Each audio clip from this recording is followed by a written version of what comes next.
Hello good evening my dear friends. स्वागत है आपका एग्ज़ाम्स मेड इजी में। मैं आपका होस्ट और दोस्त मोहम्मद मुजफ्फर बट उम्मीद करता हूं कि आप सभी खैरियत से होंगे। बिल्कुल।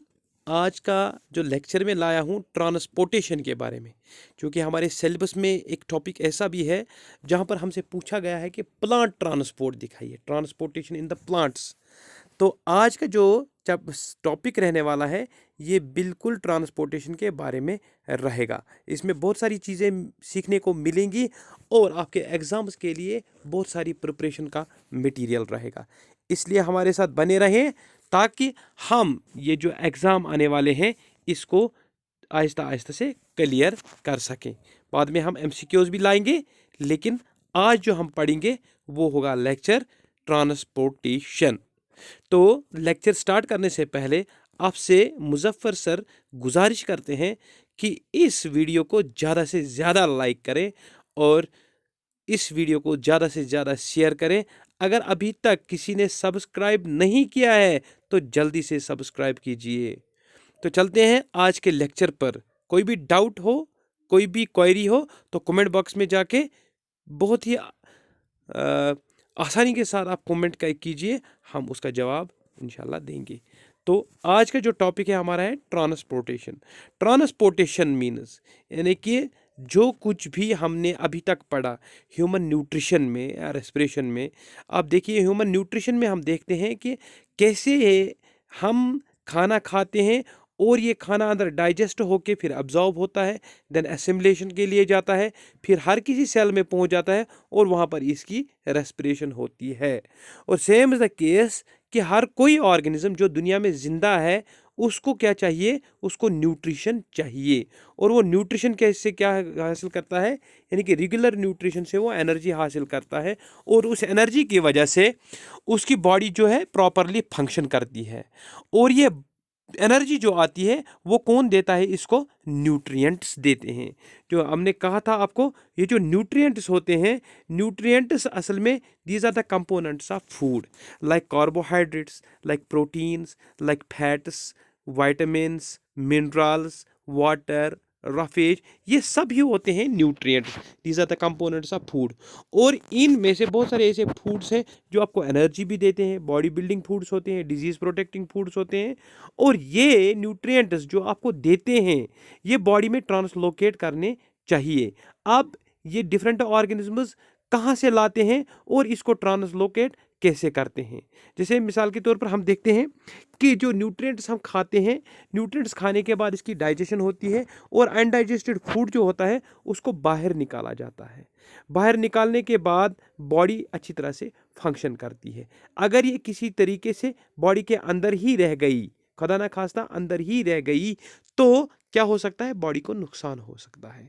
दे हार्मफुल और वेस्ट सब्सटेंसेस जितने भी जनरेट होते हैं तो वो क्या करते हैं, और also be removed from the body in order to maintain a proper equilibrium in the body. ठीक है ना। तो इक्विलिब्रियम बॉडी का कैसे बनेगा, जब तक ना इन वेस्ट प्रोडक्ट्स को बाहर निकाला जाए। ठीक है ना। तो वेस्ट प्रोडक्ट आते कहाँ से, जो भी कुछ फूड इनटेक करते हैं। आपको मैंने कहा था कि ऑर्गेनिज्म्स दो किस्म के होते हैं, जो और वो ऑर्गेनिज्म्स जो खुद अपना खाना बनाते हैं और वो ऑर्गेनिज्म जो खुद अपना खाना नहीं बनाते हैं बल्कि दूसरों पर डिपेंड करते हैं। चाहे वो अपना खाना खुद बनाते हैं या दूसरे पर डिपेंड करते हैं, लेकिन खाना तो खाना ही होता है, हर किसी सेल में पहुंच जाना चाहिए। ठीक है ना। तो द सिस्टम ऑफ ऑर्गन्स, जो ऑर्गन्स इसमें काम करते हैं बॉडी में, जो इस न्यूट्रिएंट्स को या खाने को क्या करते हैं, ट्रांसलोकेट करते हैं, एक जगह से दूसरी जगह ले जाते हैं एज पर देयर रिक्वायरमेंट। किस सेल को कितनी रिक्वायरमेंट होती है वहाँ पर ले जाना, कहाँ पर किस चीज़ की ज़रूरत है कोई चीज़ वो वहाँ पर ले जाना। इस प्रोसेस, इन ऑर्गन्स को कहते हैं ट्रांसपोर्ट सिस्टम या सर्कुलेटरी सिस्टम। याद रखिएगा आप, ट्रांसपोर्ट सिस्टम वो ऑर्गन्स जो ट्रांसलोकेशन में मदद करते हैं, यानी ट्रांसपोर्ट में मदद करते हैं, सब्सटेंसेस को पहुंचा देते हैं अपनी अपनी जगहों पर। डिफरेंट ऑर्गेनिज्म जो होते हैं, this have evolved different methods of transportation. यानी कि बहुत सारे ऑर्गेनिजम्स हैं, तो बहुत सारे ऑर्गेनिजम्स में फर्क तो यही होता है कि इनमें ये जो ट्रांसपोर्टेशन होती है ये भी डिफरेंट टाइप्स की ही होती है। यहाँ पर मैं ऐड करना चाहूँगा कि ये जो हमारे पास ट्रांसपोर्टेशन है, ट्रांसपोर्टेशन में हमारे पास दो चीज़ें आती हैं, दो चीज़ें ट्रांसपोर्टेशन में।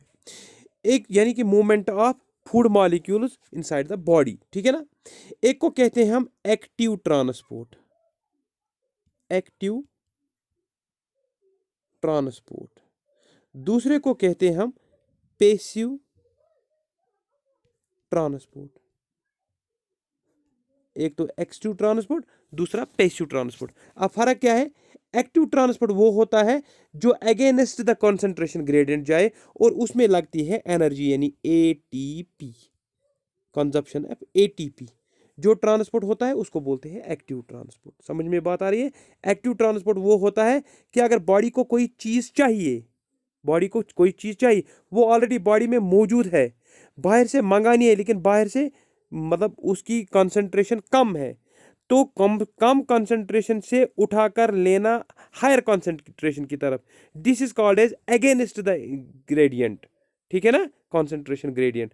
जब ऐसी बात होती है, जब किसी मटेरियल को आना पड़ता है against the concentration gradient, then उसमें लगती है एनर्जी एटीपी, और उस ट्रांसपोर्ट को कहते हैं हम एक्टिव ट्रांसपोर्ट। और जो दूसरा वाला है हमारे पास पैसिव ट्रांसपोर्ट, इस पैसिव ट्रांसपोर्ट में क्या होता है, यहाँ पर जो मूवमेंट ऑफ मॉलिक्यूल्स होती है अक्रॉस द मेम्ब्रेन, या अंदर से बॉडी के अंदर से मूवमेंट होती है इन मॉलिक्यूल्स की, वो होती है कॉन्सेंट्रेशन ग्रेडियंट, यानी higher concentration gradient to lower concentration gradient, और वहाँ पर एनर्जी की ज़रूरत नहीं पड़ती है, वो खुद ब खुद हो जाती है, उसको बोलते हैं पैसिव ट्रांसपोर्ट। ये तो हो गए दो ट्रांसपोर्ट। अब इस ट्रांसपोर्ट में हमारा आता है सबसे पहला वाला, that is called as diffusion. तो डिफ्यूजन क्या होता है? डिफ्यूजन होता है मूवमेंट ऑफ मॉलिक्यूल्स। क्या बोलते हैं? Movement of molecules. ये मूवमेंट ऑफ मॉलिक्यूल्स, ठीक है ना, मूवमेंट ऑफ मॉलिक्यूल्स, चाहे ये गैस हो या वाटर हो, लेकिन वाटर के लिए अलग से, अगर वाटर का है तो उसको अलग कहते हैं, वो इसमें के बाद में पता। तो यहाँ पर movement of molecules across the selective permeable membrane, selective permeable membrane, permeable membrane, ठीक है ना। ये मूवमेंट होती है मॉलिक्यूल्स की across the selective permeable membrane from higher concentration gradient, from higher concentration gradient to lower concentration gradient, to lower concentration gradient, ठीक है ना बेटा। ये the movement of molecules across the selective permeable membrane from higher concentration gradient to lower concentration gradient, ऐसी चीज को कहते हैं हम डिफ्यूजन। क्या बोलते हैं? डिफ्यूजन। जैसे हम डिफ्यूजन को कैसे समझे? आपके पास 2 बाल्टी पानी है। कितने बाल्टी पानी है? 2 बाल्टी पानी है। एक बाल्टी में फुल पानी है, दूसरे बाल्टी में कुछ भी नहीं है, साइज सेम है। इसको मैं बॉटम से कनेक्ट करता हूँ, यहाँ पर एक स्टॉप कॉक लगा देता हूँ, ठीक है ना बेटा। तो इसको मैं कनेक्ट किया इस बाल्टी के साथ। अब मैं क्या करता हूँ, इस स्टॉप कॉक को ऑन कर देता हूँ। Water will flow into the empty bucket, तो यहाँ से वाटर फ्लो करेगा एम्प्टी बकेट तक, क्योंकि यहाँ पर वाटर की कॉन्सेंट्रेशन ज़्यादा है, यहाँ पर कुछ नहीं है। अब ये फ्लो होता रहेगा, तब तक ये फ्लो होता रहेगा जब तक ना 50% इसमें रहे और 50% इसमें रहे, ताकि इक्विलिब्रियम पोजीशन आए।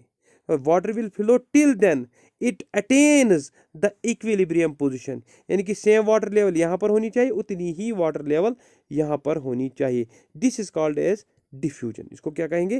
फिलहाल तो मैंने वाटर से दिखाया था, डिफ्यूजन। ऐसा डिफ्यूजन जहाँ पर सिर्फ पानी की मूवमेंट होती है अक्रॉस द मेम्ब्रेन, देन उसको कहते हैं हम ऑस्मोसिस। क्या कहते हैं? ऑस्मोसिस। उसको बेटा कहेंगे ऑस्मोसिस। तो ऑस्मोसिस और डिफ्यूजन में यही फर्क है। डिफ्यूजन होती है मॉलिक्यूल्स का चलना, मॉलिक्यूल्स का चलना from higher concentration gradient to lower concentration gradient, उसको बोलते हैं डिफ्यूजन। लेकिन ऑस्मोसिस स्पेशल है, किस लिए? सिर्फ वाटर के लिए। यहाँ पर हम देखते हैं movement of water molecules across the semi permeable membrane, याद रखना, across the semi permeable membrane from its higher concentration gradient to the lower concentration gradient. That process is known as osmosis. तो osmosis क्या होती है? ये होती है water molecules की movement across the semi-permeable membrane. तो क्या होती है? From its higher concentration gradient to lower concentration gradient, उसको बोलते हैं हम osmosis. अब प्लांट्स में ट्रांसपोर्ट कैसे होता है? प्लांट में ट्रांसपोर्ट इन्हीं की वजह से होता है. चलते हैं थोड़ा सा आगे. Diffusion is a major method of transportation in unicellular organisms. ये जो डिफ्यूजन है, अभी मैंने कहा कि ये मेजर मेथड है कहाँ पर? ट्रांसपोर्टेशन का in unicellular organisms like protozoans and also in simple multicellular organisms like cnidarians and sponges and in higher multicellular organisms. तो मल्टीसेलुलर ऑर्गेनिजम्स में भी लगता है, यूनिसेलुलर ऑर्गेनिजम्स में भी लगता है. चलते हैं नेक्स्ट पेज पे. तो नेक्स्ट पेज पे like plants and animals diffusion alone cannot meet the requirements of the organisms. लेकिन यहाँ पर सिर्फ डिफ्यूजन ही काम नहीं करता है. यानी कि बड़े बड़े प्लांट्स होते हैं, एनिमल्स होते हैं, यहाँ पर सिर्फ डिफ्यूजन से काम नहीं होता है. लेकिन यहाँ पर क्या होता है? प्लांट्स में अगर हम देखें तो वहाँ पर ट्रांसपोर्ट कैसे होता है from lower parts to higher parts, वहाँ पर डिफ्यूजन पूरा काम नहीं करने देता है. इसलिए वहाँ पर एक कम्प्लेक्स सिस्टम होता है ट्रांसपोर्टेशन का, और उसी को हम कहते हैं ट्रांसपोर्ट इन ऑर्गेनिजम्स. ठीक है ना? कॉम्प्लेक्स सिस्टम होता है, एक कॉम्प्लेक्स सिस्टम होता है जिसमें ये मटेरियल ट्रांसपोर्ट होते हैं in the parts of the body of the organism. ठीक, चलते हैं पढ़ते हैं. जो हमारे सिलेबस में है वो है ट्रांसपोर्टेशन इन प्लांट्स. क्या है बेटा? Transportation in plants. समझ में बात आ रही है? तो हमारे पास जो ट्रांसपोर्टेशन प्लांट्स अब है, तो देखते हैं कि ट्रांसपोर्ट प्लांट्स में क्या क्या चीज़ें होती हैं. याद रखना, प्लांट्स में बहुत सारी चीज़ें ट्रांसपोर्ट होती हैं. जैसे ऑक्सीजन होता है, जैसे कार्बन डाइऑक्साइड होता है, वाटर होता है, मिनरल्स होते हैं, हार्मोन्स होती हैं, फोटोसिंथेसिस से बना हुआ कार्बोहाइड्रेट्स होते हैं, एंड ऑर्गेनिक सल्यूट्स होते हैं. तो आपके पास अब ऑक्सीजन है, कार्बन डाइऑक्साइड है, वाटर, मिनरल्स, हार्मोन्स, फोटोसिंथेट्स यानी कि जो फोटोसिंथेसिस होने के बाद जो एंड प्रोडक्ट्स निकलते हैं, रिजल्टिंग प्रोडक्ट्स, उनको बोलते हैं फोटोसिंथेट्स, एंड ऑर्गेनिक सल्यूट्स. ठीक है ना? ये प्लांट को ट्रांसपोर्ट करने पड़ते हैं. Plants take in simple compounds. Plants क्या काम करते हैं? सिंपल कंपाउंड्स को टेक इन करते हैं. जैसे कार्बन डाइऑक्साइड को टेक इन किया, वाटर को टेक इन किया और फोटोसिंथेसिस में भेज दिया. वहाँ पर कार्बोहाइड्रेट बन गए, एनर्जी बन गए, और ये कहाँ पर स्टोर होते हैं? लीव्स में. यानी कि पहले लीव्स, ठीक है ना? अब इस लीव में आना चाहिए पहले कार्बन डाइऑक्साइड, फिर आना चाहिए वाटर. ठीक है ना? इनको मिला के क्या निकलेगा अब? C6H12O6. अब देखिए ये कार्बन डाइऑक्साइड कैसे पहुंच गया इस लीफ में, ये वाटर कैसे पहुंच गया इस लीफ में. अभी जो इसने बनाया है ये C6H12O6 प्लस एनर्जी बनाई है. अब ये कैसे यहाँ पर ट्रांसलोकेट होंगी? अब ये कैसे ये प्लांट इसको मतलब एज पर रिक्वायरमेंट हर किसी बॉडी पार्ट में ले जाएगी? ठीक है ना? ये सोचने वाली बात है. The other kinds of raw materials needed for building plant bodies will also have to be taken separately. यानी कि हर किसी चीज को सेपरेटली चलाना पड़ता है. For plants the soil is the nearest and richest source of raw material. Plants के लिए कौन सा सोर्स जो नियरेस्ट है, रिचेस्ट सोर्स? तो वो है सॉयल. क्या है प्लांट के लिए? सॉयल. तो प्लांट्स सब कुछ सॉयल से ही हासिल करते हैं, कुछ एटमॉस्फेयर से भी हासिल करते हैं. ठीक है ना? तो यहाँ पर जैसे सॉयल में क्या क्या छुपा रहता है? नाइट्रोजन छुपा रहता है, nitrogen, phosphorus and other minerals. ठीक है ना? The absorption of these substances. अब ये एब्जॉर्ब कैसे होते हैं? Therefore occurs through roots. तो कहाँ से एब्जॉर्ब होते हैं? रूट से ही एब्जॉर्ब होते हैं. The transport system of plants consist of a tube like passage made by vascular tissue. The transport of water occurs by ascent of shape and transport of food occurs through translocation. ये point आप याद रखेंगे. यहाँ पर जो movement of water molecules होते हैं inside the body of the plant, it has a particular system, उसको बोलते हैं वास्कुलर सिस्टम, ठीक है ना। और उस वास्कुलर सिस्टम में भी एक पर्टिकुलर टिश्यू होता है, that is called as xylem. Xylem, xylem होता है जो वाटर को कंडक्ट करता है, वाटर को कंडक्ट करता है to the parts where it is required. तो ये वाटर को क्या करता है, कंडक्ट करता है और वहां वहां पर ले जाता है जहां पर इसकी जरूरत होती है। और जो फोटोसिंथेसिस में C6H12O6 बनता है, H12O6 यानी कार्बोहाइड्रेट्स बनते हैं, इसको भी लीफ में से निकलना पड़ता है, हर किसी बॉडी पार्ट में जाना पड़ता है। तो इसको ट्रांसलोकेट करता है फ्लोयम। कौन करता है, फ्लोयम। अब जो जाइलम से वाटर मतलब वाटर लिया जाता है और हर किसी बॉडी पार्ट में छोड़ा जाता है, उसको बोलते हैं ट्रांसपोर्टेशन। क्या बोलते हैं, ट्रांसपोर्टेशन। और जो कार्बोहाइड्रेट्स निकलते हैं उनको हर किसी जगह पर प्लांट में पहुंचाना पड़ता है फ्लोएम की वजह से, उसको बोलते हैं ट्रांसलोकेशन। ट्रांसलोकेशन, ये निकलता है लीफ से और चला जाता है, रूट्स में भी चला जा सकता है, फ्रूट्स में भी चला जा सकता है, ब्रांचेस में चला जा सकता है, सीड्स में चला जा सकता है, डिपेंड करता है कहाँ पर किस चीज़ की ज़रूरत होती है। The transport of water occurs by ascent of shape and transport of food occurs through translocation। तो ascent of shape क्या होता है, ascent माने चढ़ जाना। यहाँ पर मैं दिखाता हूँ आपको, यहाँ पर जो रूट्स हैं, रूट्स, तो रूट्स से सॉइल के साथ कनेक्टेड होते हैं और ये यहाँ पर क्या करते हैं काम, जो रूट हियर्स होते हैं वो सॉइल में से पानी और मिनरल्स को एब्जॉर्ब करते हैं by the process of osmosis and diffusion, ठीक है ना। और ये जाइलम जो चैनल्स होती हैं, ये इस वाटर को क्या करती है, कैरी करवाती हैं ऊपर की जानिब। लीव्स में भी बेचती है, ब्रांचेस में भी बेचती है, फ्रूट सीड्स में भी बेचती है, जहाँ जहाँ कहीं पर भी वाटर की ज़रूरत हो ये जाइलम चैनल्स इसको ले जाते हैं। देखिए यहाँ पर लिखा है xylem tissues carry water and dissolved minerals up from roots. तो रूट्स ही एब्जॉर्ब करते हैं और सबसे ज़्यादा एब्जॉर्प्शन पावर किसके पास होता है, water is absorb by the roots and the special part of the roots are called as root hairs. ये कभी कभार एग्जाम में पूछा जा सकता है। रूट हियर जो होते हैं, रूट हियर वो ज़्यादा एब्जॉर्ब करते हैं वाटर, यानी कि मैक्सिमम वाटर एब्जॉर्प्शन यहाँ पर ही होती है। एब्जॉर्प्शन, मैक्सिमम वाटर एब्जॉर्प्शन यहाँ पर होती है, बहुत ज़्यादा वाटर एब्जॉर्प्शन कहाँ पर होती है, रूट हियर्स पर, ठीक है ना। और मिनरल्स कौन करते हैं एब्जॉर्ब, जो मिनरल्स होते हैं वो करते हैं epidermal cells, epidermal cells of roots. तो इपिडर्मल सेल्स यानी कि बाहर के जो सेल्स होते हैं रूट के, उनको बोलते हैं इपिडर्मल सेल्स। जैसे हमारी स्किन होती है, इनमें होती है एपिडर्मिस, तो वहां पर एपिडर्मल सेल्स जो होती हैं वो करती हैं मिनरल्स को एब्जॉर्ब, ठीक है ना। तो थोड़ा सा आगे, तो अब आपके लीफ में जो फूड बना, food made by the leaf, यानी कि फोटोसिंथेसिस की वजह से जो फूड बना, कार्बोहाइड्रेट बना, अब लीव से वो कैरी होगा to other parts of the body, या तो लीव रूट्स में चला जाएगा या कहीं और चला जाएगा। उसके लिए खास चैनल्स हैं, उनको बोलते हैं हम फ्लोयम। क्या बोलते हैं, फ्लोयम, ठीक है ना। एक कॉम्प्लेक्स प्लांट टिश्यू है फ्लोयम।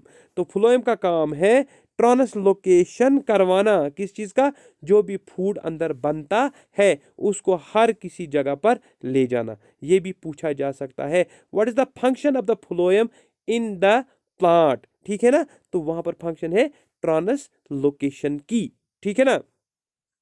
तो यहाँ से फूड बना और यहाँ की तरफ चला गया और यहाँ से आपका फ्लोएम है वो इसको कैरी करवाता है बाहर की तरफ।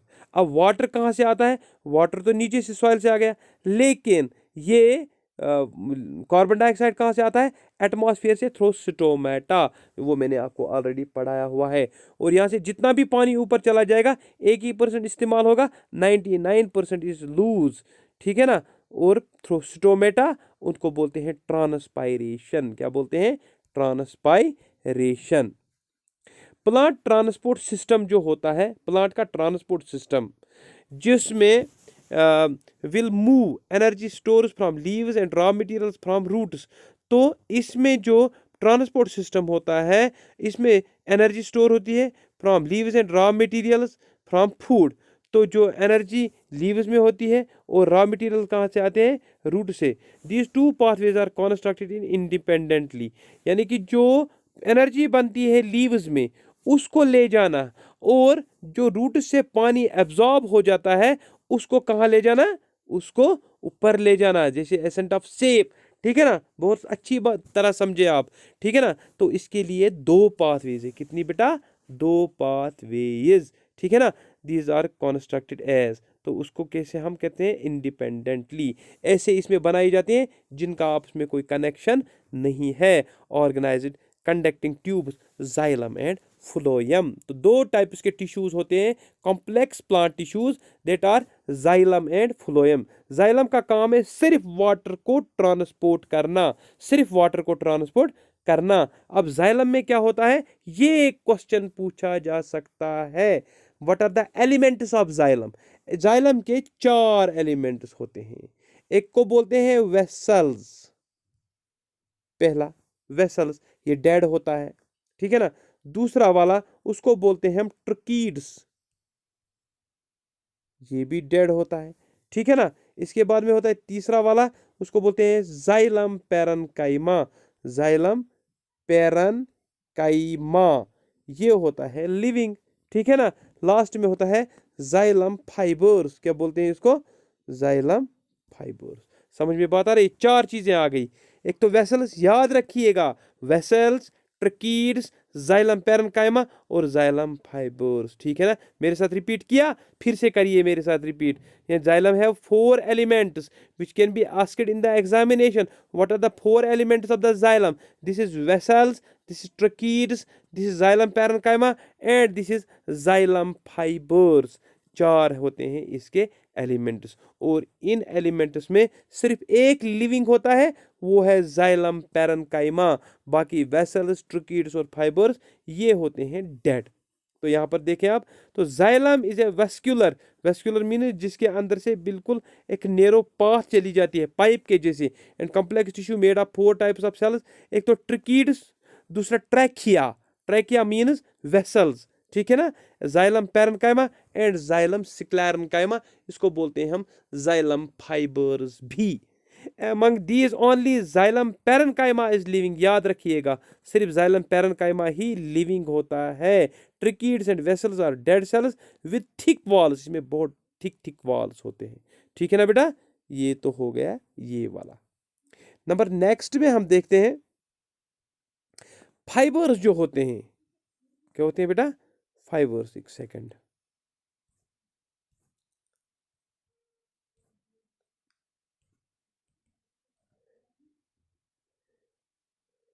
क्या हुआ इसको,